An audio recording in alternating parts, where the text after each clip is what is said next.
Mr. Speaker, this new partnership has been backed. This isn't the full list. The Federation of Small Businesses, the CBI, the British Retail Consortium, Asda, Morrison's, Salmon Scotland, the Food and Drink Foundation, the British Chamber of Commerce, Ryanair, Vodafone, producers of meat, foil and poultry, and on it goes. And I wonder whether that long list of businesses coming out to support this deal will temper the reaction of the Leader of the Opposition in her response. But then again, for weeks now, she's been dismissive of the benefits of any trade deal, in defiance, frankly, of her party's history. But it's not just them, it's also the member for Clapton, who's not here, the member for Kingston, who've both shown in their own ways that their parties simply do not get that if your whole approach to our allies is about striking a pose, then you don't get to strike a deal. And, Mr. Speaker, what that means in a world like ours, where deals are ever more the currency of security and justice, is that you don't get to make a difference and you don't get to deliver for Britain. That is what this partnership means. And for years we were told it couldn't be done. What they meant was they couldn't do it. We were told that a deal with the US or India was impossible. What they meant was impossible for them. We were told that a choice must be made between the US and the EU. What they meant was they couldn't do a deal with both. Mr. Speaker, this government can and this government will, because we stay in the room, we fight for the national interest, and we put the British people first. That is what these deals represent, a signal that we're back on the world stage, a global champion of free trade, playing our historic role on European security.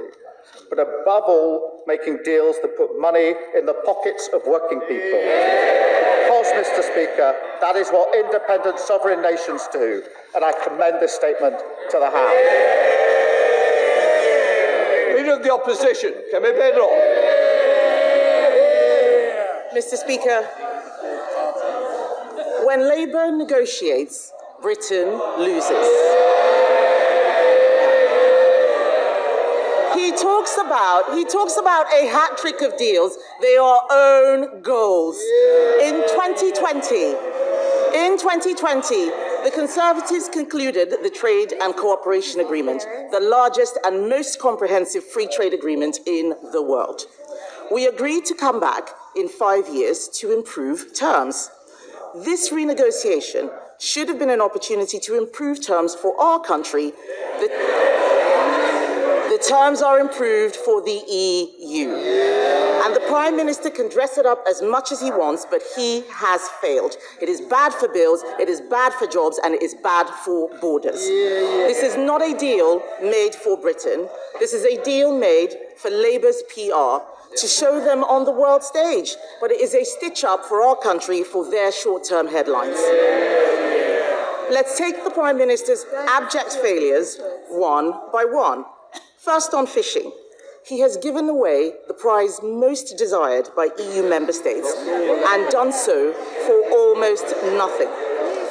Mr. Speaker, it is very easy to sign deals if you're prepared to give everything away for pennies. This deal locks out our fishermen until 2038. We are now in a worse position than the Faroe Islands, a set of islands with the population of Scarborough, but who get to have annual negotiations. And the Prime Minister quoted some organisations welcoming his deal. He doesn't listen to them normally, but he left one out deliberately. The National Federation of Fishermen's Organisations, who have described the deal as a surrender and a giveaway. This is a Prime Minister who would pay to give away his family silver. Why is the Prime Minister selling our fishermen down the river? Is it because they don't vote Labour? Second, on food and agriculture, the Prime Minister is going to pay the EU, Mr. Speaker, he's going to pay the EU to abide by laws that we have no say on. While British farmers struggle with the family farms tax his Chancellor has imposed on them, their regulations will now be made in Paris and enforced in Brussels. It is a total capitulation.